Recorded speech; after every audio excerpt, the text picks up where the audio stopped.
Ses créations surprennent par leur audace esthétique et leur originalité. Serge Paiocchi a une volonté de fer qui fait plier tous les métaux. Né à Apt, il s'est très tôt passionné pour le fer forgé et c'est petit à petit que l'artisan est devenu artiste.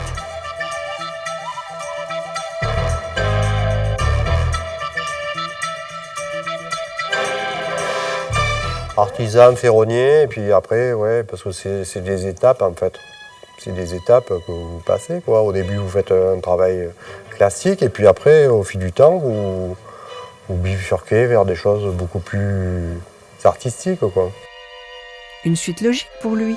C'est vrai qu'il y a des choses techniques qu'il faut savoir, mais il y a des choses qu'on imagine dans sa tête, quoi. Et après, c'est comment arriver à le faire, voilà. Alors, souvent, je vais voir des clients, ils me disent tiens, on a pensé à ça, ou mais bon, on ne sait pas si c'est possible. Et puis bon, moi, je me rends compte que pour moi, sur le coup, des fois, c'est des choses un peu compliquées. Je leur dis non, ça, on ne va pas y arriver. Et puis après, je réfléchis, je les rappelle 2 jours après, je dis bon, mais ça va, j'ai trouvé la solution, quoi. Serge Paiocchi prend son pied à repousser ses limites. C'est des semelles de géants, ça. Voilà. Et ça va faire quoi à la fin ? Et à la fin, ça va faire un portail qui va être devant une société, en fait. Parce que j'essaye de m'adapter aux clients chaque fois. C'est un monsieur qui est podologue. Quand je suis rentré chez lui, que j'ai vu ces différentes semelles qu'il utilisait dans son travail, je lui ai dit voilà, votre portail, il est là. Alors il me regardait, il ne comprenait pas. Et après, j'ai pris quelques semelles, je les ai étalées sur la table. Et là, il m'a dit ah ben oui, c'est bien. Mais il m'a dit allez, faites ça. Et puis voilà. La simplicité formelle de ses créations cache une réalisation souvent complexe. Exemple avec cette roue de 15 mètres.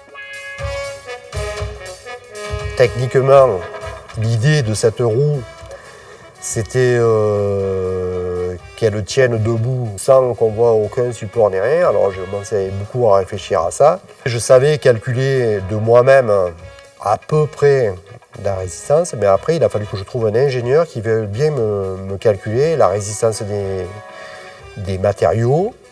Et il m'a tout rentré dans un ordinateur pour avoir les forces du vent et tout ça, pour que ça tienne debout. Et c'est assez impressionnant parce qu'on a vraiment l'impression que cette roue, elle a roulé dans l'herbe et qu'elle est restée là et on ne sait pas comment elle le tient, quoi. Autre prouesse, ce géant de près de 6 mètres au mât des Andéoles. J'adore m'inspirer de la nature tout en essayant de faire des choses contemporaines. Mais après, je me suis rendu compte que il y a des ferronniers une centaine d'années qui faisaient des genres de rampes et de portails comme je fais maintenant. Alors que j'avais jamais vu ça et moi ça m'est venu de moi-même de faire des choses inspirées de la nature sans copier. Voici son projet le plus impressionnant, un incroyable vaisseau de métal qui lui servira d'atelier et de salle d'exposition. Serge Paiocchi a lui-même dessiné les plans. Les lignes aériennes du bâtiment donnent une impression de légèreté.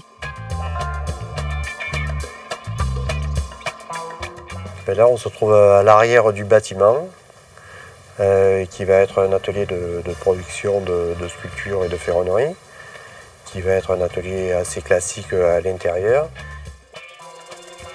Et là, par là, on voit la partie avant qui vont être les bureaux et la partie showroom, en fait, qu'on voit sur le plan arrière, là, en ce moment. Ce puits de lumière a défi de plus pour l'artiste. Ça, je trouve ça très intéressant.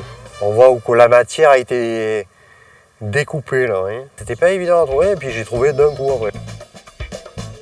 Ça fait partie de mon métier, d'essayer de trouver des choses qui sont assez difficiles à faire, quoi.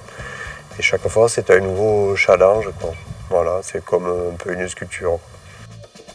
Un chantier qui débute par cette maquette. En réflexion, ça a duré à peu près 2 ans. Après, j'ai fait une maquette.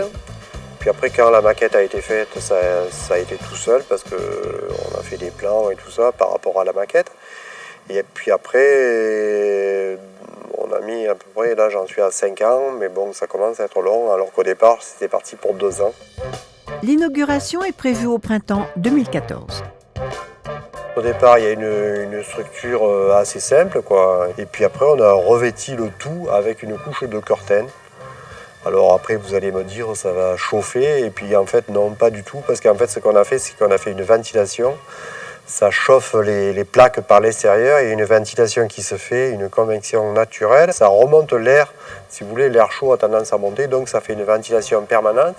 Et si vous mettez la main entre le mur en briques et le corten, c'est complètement assez frais même. Cette réalisation sert aussi de vitrine à Serge Paiocchi pour montrer son savoir-faire. Pas encore fini, elle a déjà attiré plus d'un regard. Si c'est pas moi que ça inspire, ça va. J'ai déjà des clients qui me disent que ce serait très intéressant de faire une maison dans ce genre. Et le parc du Luberon sont venus me féliciter 2 fois pour mon projet en disant qu'ils trouvaient ça magnifique, que ça s'intégrait dans le paysage.